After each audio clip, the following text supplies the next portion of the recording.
Komandan, permisi lambung kirinya dulu. Lanjut saja komandan, kita terus lulus ini. Dari mana mau kemana begitu kan? Oke, di kopi kalau begitu komandan. Ini kita dari Merak mau menjelajah begitu. Dengan Teko Bravo, apa ini komandan? Mantap sudah komandan. Cuaca bergoyang terus begitu kan? Kita dengan Teko Bravo, janda anak satu begitu. Mantap nih sudah itu komandan, pertahankan tidak ada anak satu. Awas larat nanti komandan. Berisik sekali, woi, ganti channel. Iya begitu komandan. Ayo gak apa-apa lah itu larat-larat itu kan asal jangan larat kita aku kepada aja begitu. Ganti channel, berisik aja ini. Iya kang, di kopi begitu komandan. Oke lah kalau begitu kita kembali 16. Jangan lupa 19 detik monitor terus. Woi, ganti channel, woi. Lanjut komandan, kembali 16 detik monitor.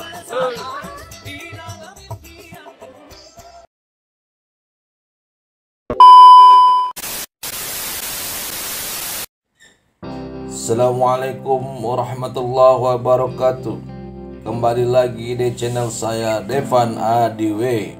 Rekan-rekan semuanya, mengoperasikan kemudi kapal laut, baik itu kapal kargo, kapal tanker, atau kapal takbut adalah sebuah sains sekaligus sebuah seni tersendiri bagi seorang pelaut.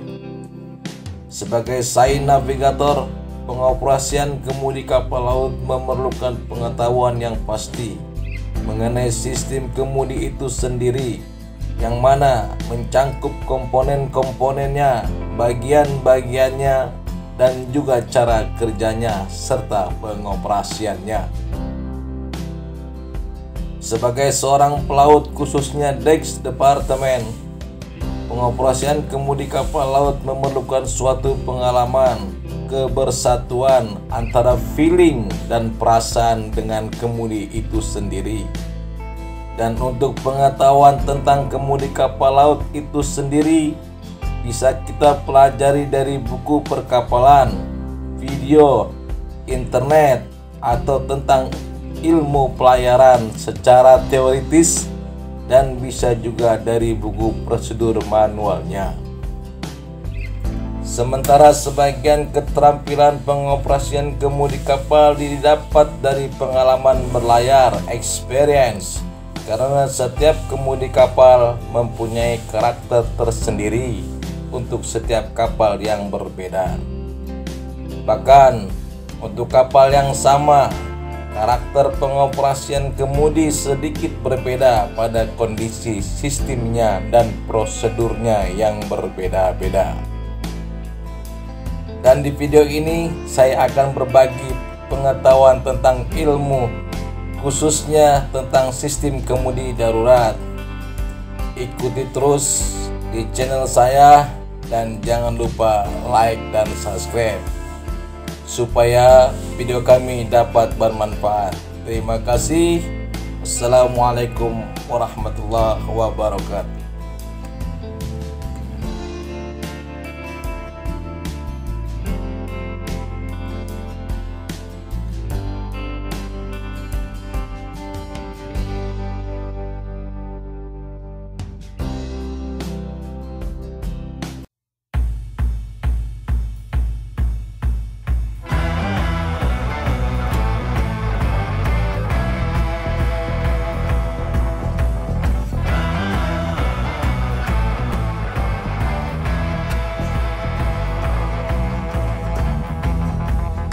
Persiapan di anjungan pengoperasian kemudi darurat.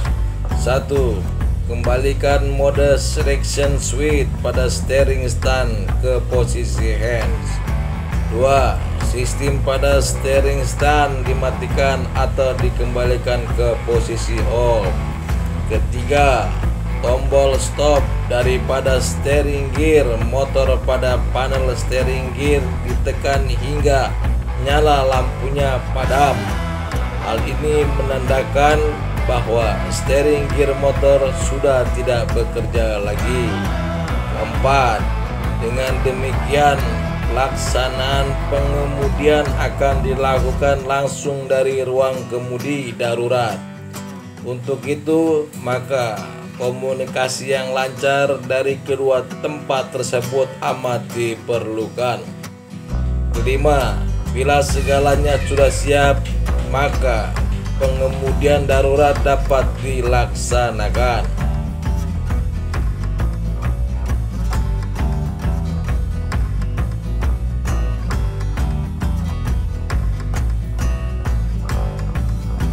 Prosedur pengoperasian kemudi darurat di ruang kemudi darurat. Jika terjadi kesalahan pada sistem kontrol di anjungan atau selama mengoperasikan mesin kemudi, maka kemudi dapat dijalankan secara manual dari ruang kemudi. Pelaksanaan adalah sebagai berikut. 1. Persiapkan alat komunikasi di ruang kemudi untuk berhubungan dengan anjungan. 2. Sesuaikan waktu di anjungan dengan waktu di ruang kemudi. 3. Sesuaikan giro repeater di ruang kemudi dengan master giro di anjungan. 4. Tekan tombol start motor steering gear number 1 dan number 2 yang tersedia dalam ruang kemudi untuk mengaktifkan pompa hidrolik daripada steering gear. Kelima, ambil pen push bar yang tersedia pada steering gear tersebut untuk persiapkan menekan push rod daripada solenoid valve-nya. Keenam, gerakan kemudi sesuai perintah dari anjungan dengan cara menekan push rod dari solenoid valve menggunakan pushing bar tadi. Ketujuh, sudut kemudi dapat dilihat dengan memperhatikan papan petunjuk sudut kemudi di dalam ruang kemudi. Jika petunjuk sudut kemudi terhubung, maka sudut kemudi dapat dilihat di anjungan. Perhatian! 1. Cara menjalankan pompa hidrolik dan keran-kerannya harus sesuai dengan plat petunjuk. 2. Turunkan kecepatan kapal sampai setengah, kemudian lakukan apa yang dimaksud dikehendaki.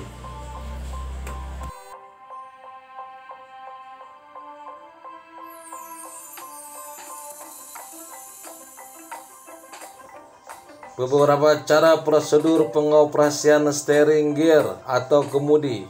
Pertama, pengoperasian steering gear menggunakan posisi hand. Terlebih dahulu pastikan bahwa indikator kemudi pada posisi 0, tengah-tengah kemudi. Putar switch mode selektor steering gear ke posisi hand. Simpangkan kemudi ke arah dan sebesar keinginan kebutuhan, maka daun kemudi akan menyimpang sesuai dengan jarum indikator kemudi pada steering stand. Kedua, pengoperasian steering gear menggunakan posisi auto. Terlebih dahulu pastikan bahwa indikator kemudi steering stand pada posisi 0, tengah-tengah kemudi. Bila kedua jarum merah menunjuk haluan sudah berada pada satu garis lurus dan kemudi tengah-tengah, maka putarlah switch mode selektor steering gear ke posisi auto. Lanjut, tekan dan putar tombol setting jarum merah haluan di tengah mawar pedoman kemudi berdasarkan maksimum radar limitnya sesuai dengan haluan kapal yang dikehendaki. Maka daun kemudi akan bergerak otomatis hingga kedua jarum merah berada pada satu garis lurus haluan yang dimaksud. Pengoperasian steering menggunakan posisi NFU. Pertama, terlebih dahulu pastikan bahwa indikator kemudi pada posisi 0, tengah-tengah. Putar switch mode selektor steering gear ke posisi NFU.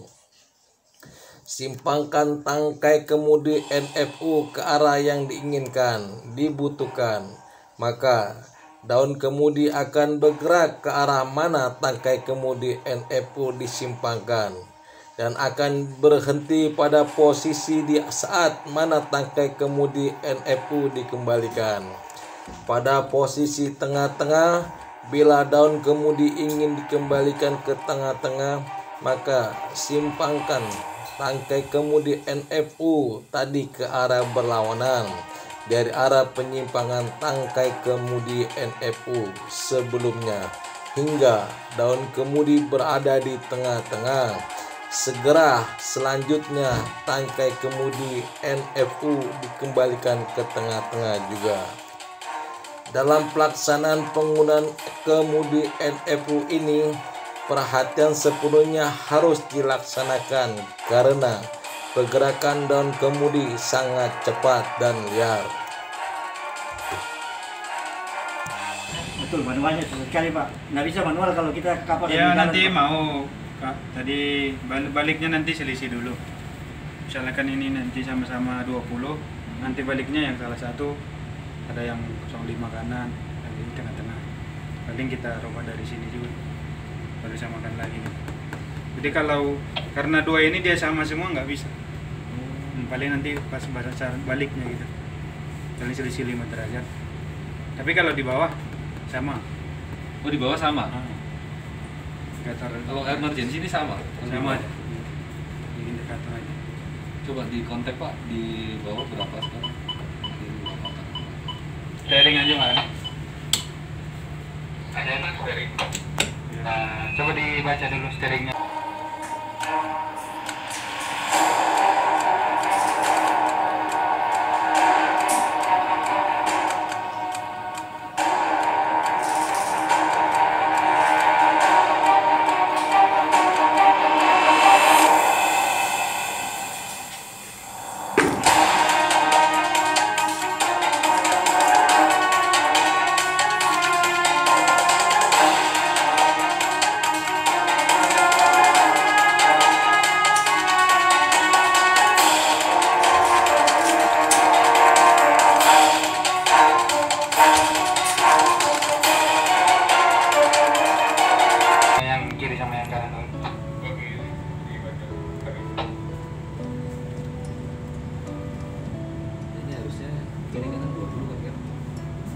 Iya. Harusnya bawah kiri kanan bersatu bukan. Tapi ini sudah sempat lompat tadi. Ya, pas dibuka itu. Coba kasih netral dulu, Kep.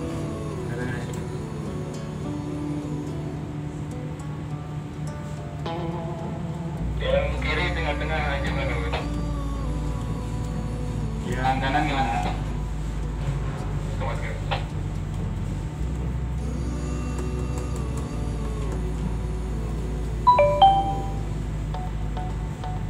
Yang kanan juga tengah-tengah, Wen. Lebih ini nanti. Dipantau yang kita pakai manualnya, Wen. Oke, sekarang dipantau, Wen.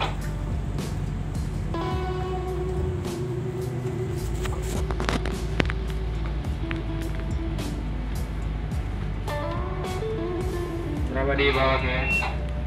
Sebelah kiri 6, Wen. Sebelah kanan 10, Wen.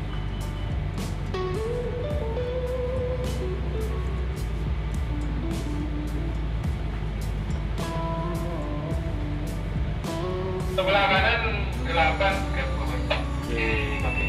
Jadi selisih 2 dia. Cuman ini memang lari sekitar 5 sampai 8 derajat itu. Karena nanti sini 20, di sini masih 30. Indikator aja. Kalau di bawah itu selisih ya itulah 2 derajat. Di bawah kan tadi di Sini 6, sini 8. Ya. Coba di kita sampai 20. 20 ya. Dari sini kan. Ya. Dipantau ya, kita coba sampai 20 ya manualnya kan. Dipantau lagi ke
Sistem kemudi kapal. Kemudi kapal merupakan suatu alat kapal yang digunakan untuk mengubah dan menentukan arah gerak kapal, baik arah lurus maupun belok kapal. Kemudi kapal ditempatkan di ujung belakang lambung kapal atau buritan di belakang propeller kapal. Prinsip kerja kemudi kapal yaitu dengan mengubah arah arus fluida yang mengakibatkan perubahan arah kapal. Cara kerja kemudi kapal yaitu kemudi digerakkan secara mekanis atau hidrolik dari ruang kendali dengan menggerakkan roda kemudi.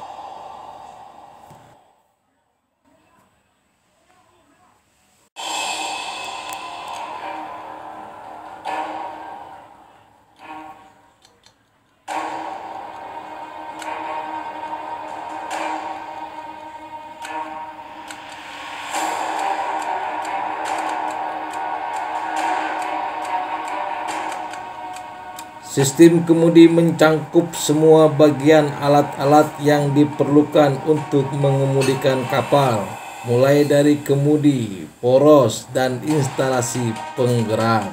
Instalasi penggerak kemudi terletak di ruang mesin geladak utama, dan peralatan untuk mengatur gerakan kemudi terletak di ruang kendali atau ruang navigasi. Bagian-bagian utama dari sistem penataan kemudi dikelompokkan dalam 4 bagian utama, yaitu 1. Unit tenaga. Bagian ini berfungsi untuk memberikan power yang nantinya digunakan untuk menggerakkan poros daun kemudi. 2. Unit transmisi. Bagian ini berfungsi guna menyalurkan tenaga dari unit tenaga ke daun kemudi maupun dari kontrol pada ruang kemudi ke sistem steering. Ketiga, unit kontrol. Bagian ini berfungsi untuk mengontrol dan mengendalikan kerja dari sistem steering. Keempat, daun kemudi. Bagian ini berfungsi untuk membelokkan kapal sesuai dengan sudut belok yang dibutuhkan dengan memanfaatkan tenaga dari aliran air laut yang melalui lambung kapal.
lupa like, subscribe, komen, dan share.